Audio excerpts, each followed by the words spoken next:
yet another fountain pen related video.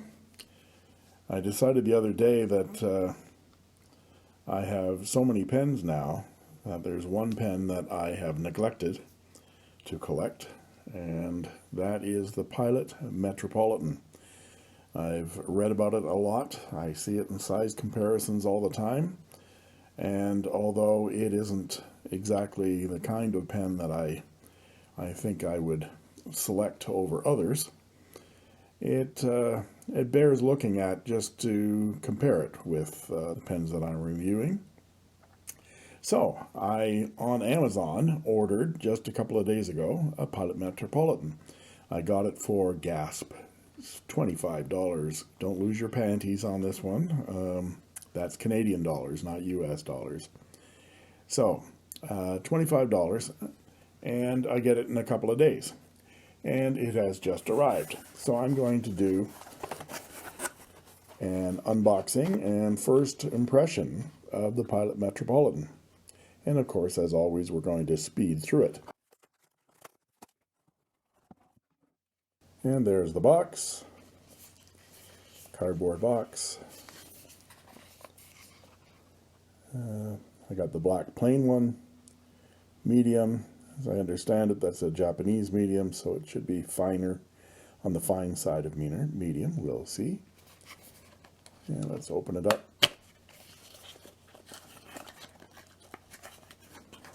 In the unboxing, I didn't notice that there was this little document inside the box. Use and care guide from Pilot, which is a nice thing for, again, for someone who's having their fountain pen for the first time. Some ads for some other Pilot writing instruments. And it has shifted in its box. But it's a plastic top, light aluminum kind of metal. Let's put it back in. There. Now that's the way it's supposed to look.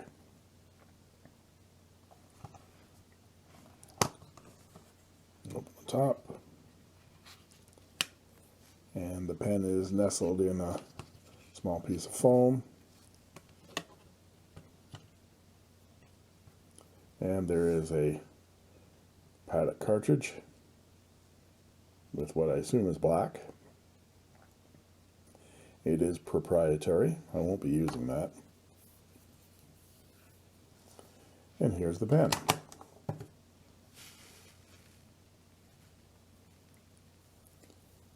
It's a little bit heavier than I thought it was going to be.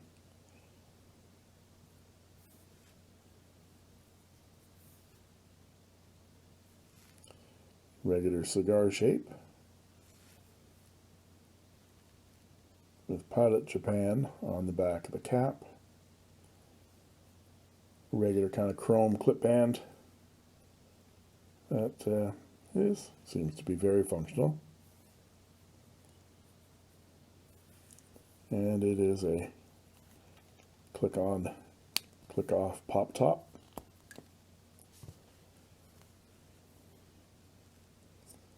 And there is the medium nib, which has a little bit of scroll work on it. Pilot M Japan. And there's the plastic feet. And this section is quite a bit larger than I thought it was going to be, but it is very small. Yeah, it's a bit small for my grip. And there is an enormous step down right here. But depending on where you place your fingers, boy, you really feel that. If you write with it down here, you wouldn't feel it, but up here, you definitely feel it. I suppose you could write like this, your thumb back on this smooth, shiny bit. But we'll give that a try when we get to the writing sample.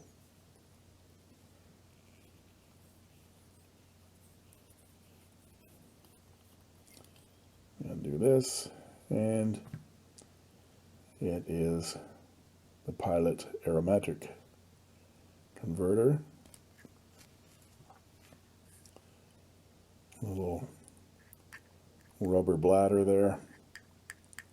You squeeze and suck up ink. If you like the vintage experience of doing fountain pens like we used to do back in the 60s and earlier, I suppose, then you can stay with that. But I went out the other day knowing I was going to get this and got the Pilot Con 40 converter so that I'd be able to see the ink in my pen and have the more modern converter experience. It's an odd looking converter compared to others. The ink capacity looks very small. Here's one from this is from a Pen BBS pen, and you can see that even with the agitator in there, there's a lot less ink capacity on that Con 40.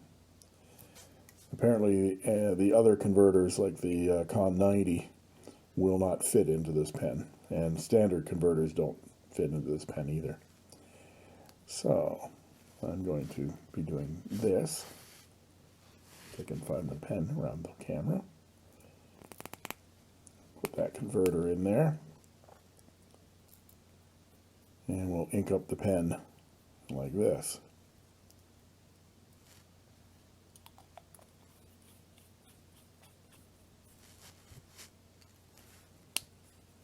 Nice positive click. Let's see if it posts. Yeah, it posts very securely. Again, feels very balanced in the hand when it's posted. Unposted, it's very uncomfortable as well, but I don't generally post my pens, but that feels very comfortable. And I think I'm going to have to write it with my thumb up here in order to write comfortably because of that quite exaggerated step up. So what I'm going to do now is do some measurements and some weights, and I'll put those up on the screen.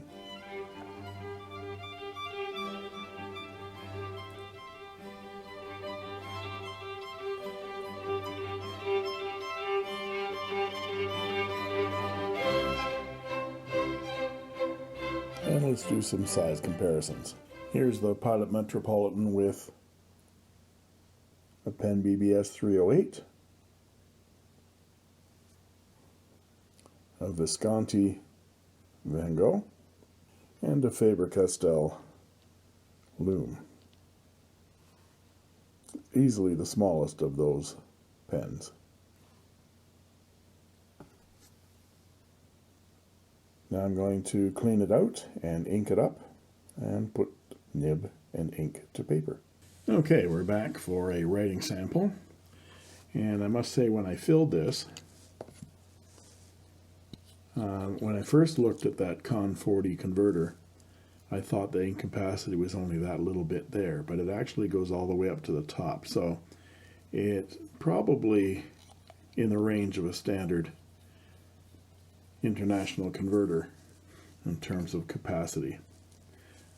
I'm going to post this pen, and I'm going to try to write with it. I'm going to try to write with it like this. I'm finding this very unusual a grip. It's very narrow. Of course, with my long guitar fingernails, my fingers come together down here. It's so narrow. So I might put my thumb back here. Let's give that a try. So here we are with the Pilot Metropolitan.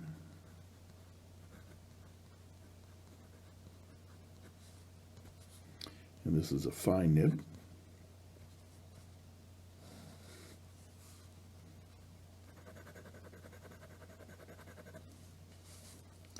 Seems to be fairly wet.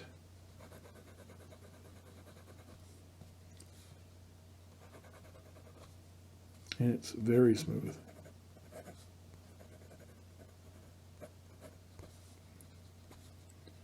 There's definite feedback.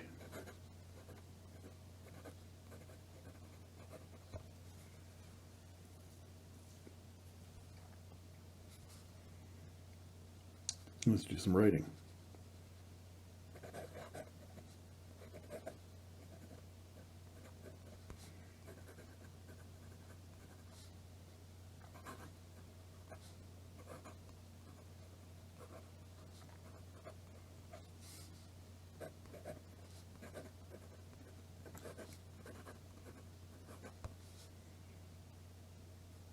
Well, it's not unpleasant in terms of the nib on the page. The feed keeps up very fast, and it's keeping up very nicely. There's a little bit more feedback than I'm used to, I guess, but all in all, the nib on paper feels very nice. I don't know that I'd ever be able to get used to this grip, though.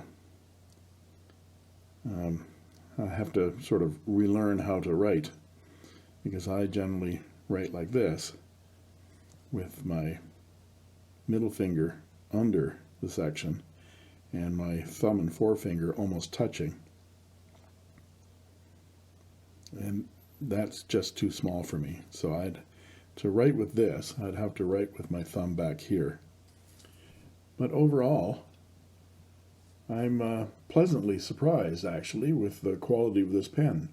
For 25 bucks, I paid $9 for the, that's all Canadian dollars, paid $9 for the converter. I noticed I didn't do a line variation test. I don't tend to do line variation very much at all. I rely on a stub nib to do that, but let's see whether there's any flex. I kind of doubt it, but let's see. Regular pressure.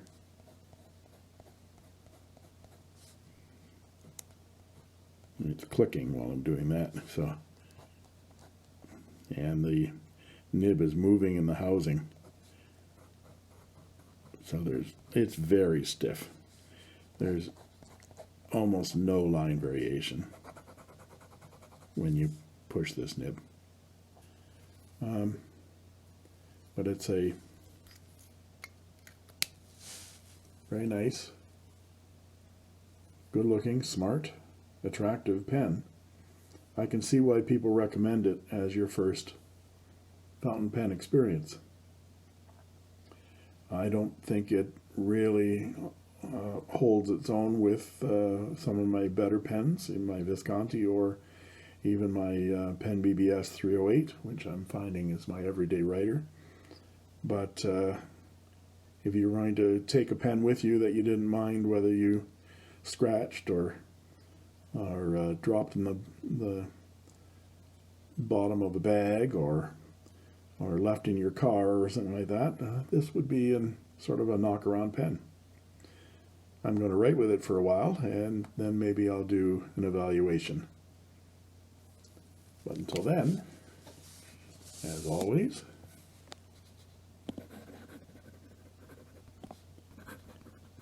thanks for watching.